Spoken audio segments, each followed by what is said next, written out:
Les femmes sont-elles sous-payées à la télé? Je vais commencer par Maxime, parce que je sais que tu as le top des salaires des animateurs, ceux qu'on connaît du moins. On va commencer par ça. Exactement. Alors, dans le top 10 des animateurs les mieux payés en France, force est de constater qu'il n'y a pas de femmes dans le top 3.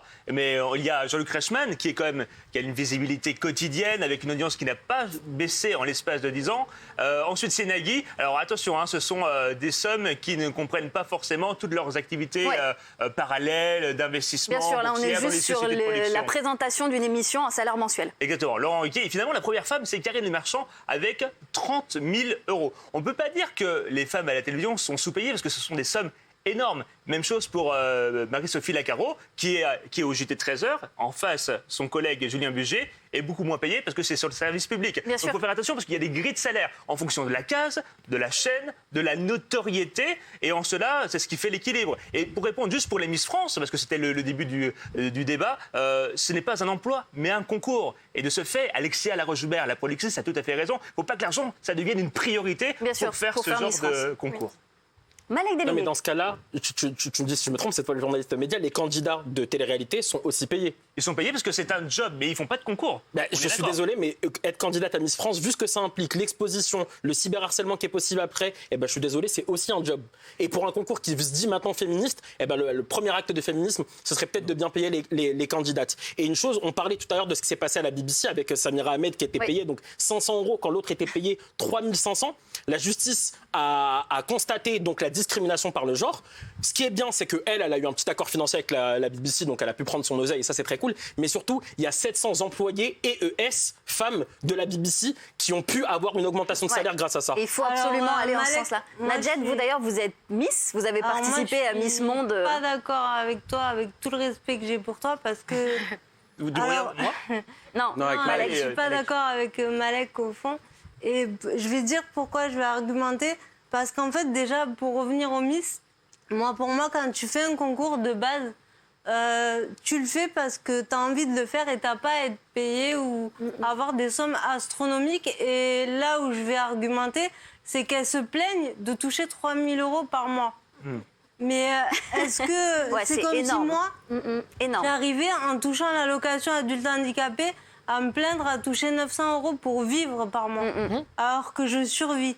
C'est très vrai ce que dit Nadjet, parce que sur la polémique Miss France, on parlait de ces 84 € par jour qui étaient en fait des jours de tournage, mais Miss France, une fois qu'elle est élue, elle a effectivement, comme l'a dit Nadjet, 3 000 € par mois à peu près. C'est un salaire annuel de 50 000 €.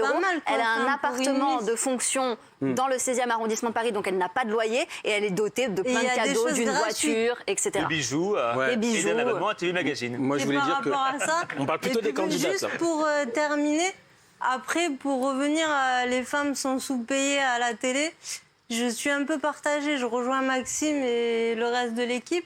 Ça dépend de ce que tu fais, ça dépend de ta notoriété, ça dépend de la chaîne, ça dépend de plein de choses. Donc je dirais oui et non. Après, on a évolué par rapport à ça parce qu'il y a beaucoup de femmes aujourd'hui à l'antenne. Notamment avec vous, Agathe, aujourd'hui. Et on avance. Je veux dire, on ne peut pas tout avoir d'un coup. Moi, je voulais dire 2 mots là-dessus. Sur les Miss, c'est un scandale. Elles n'étaient pas payées avant. Aujourd'hui, elles gagnent 84 € par jour. De quoi elles se plaignent? Il y a des intermittents, c'est le minimum syndical.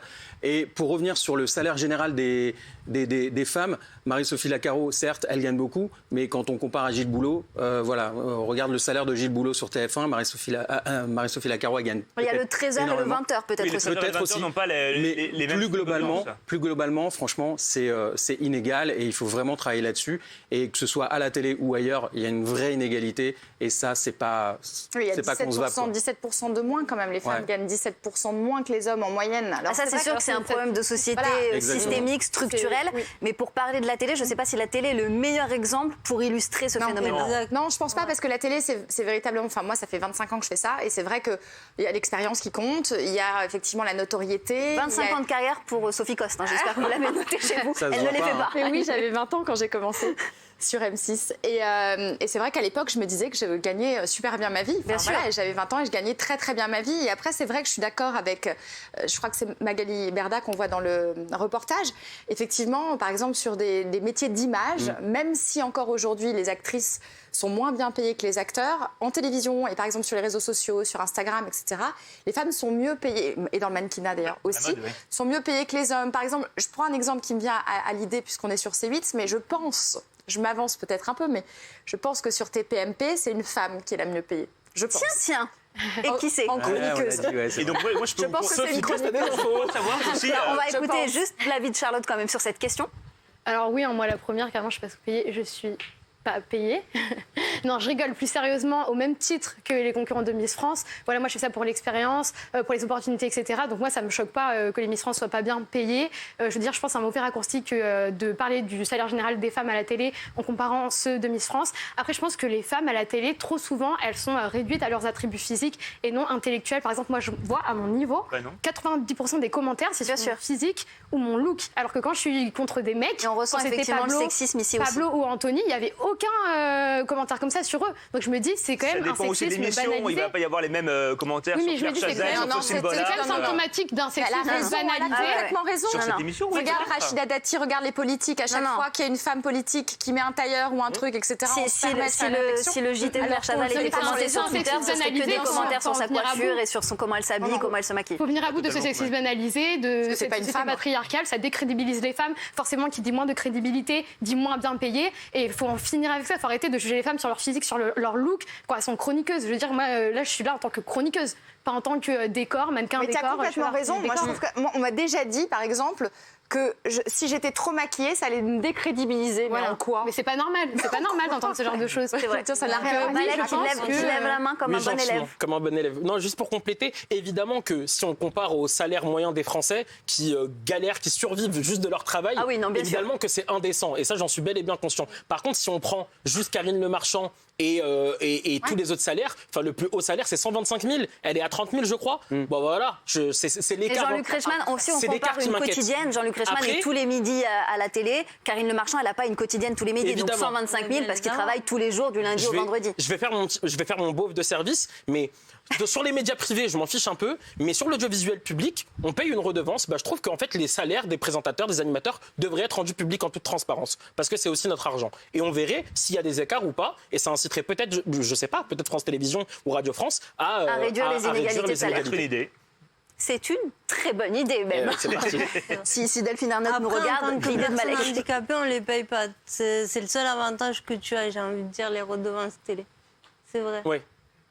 J'ai pas tout compris, mais Je paye pas la redevance télé.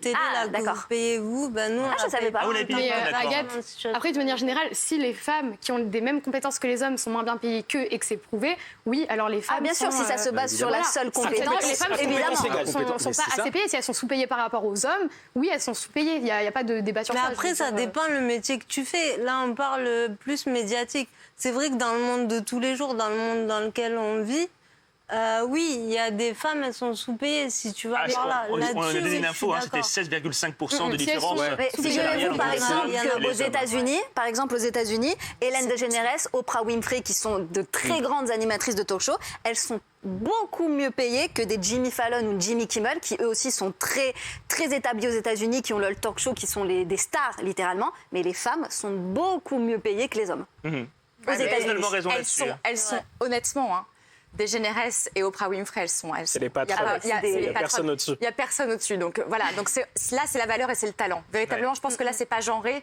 C'est que je vois pas qui peut leur arriver au-dessus. Alors c'est vrai. Elles qu'il y a- marquent leur différence. Elles sont uniques Ouais, en leur c'est vrai. genre. Et donc là, on est juste que le talent et pas forcément le physique. Ah ouais. On les aime pour ce qu'elles sont et ce qu'elles dégagent.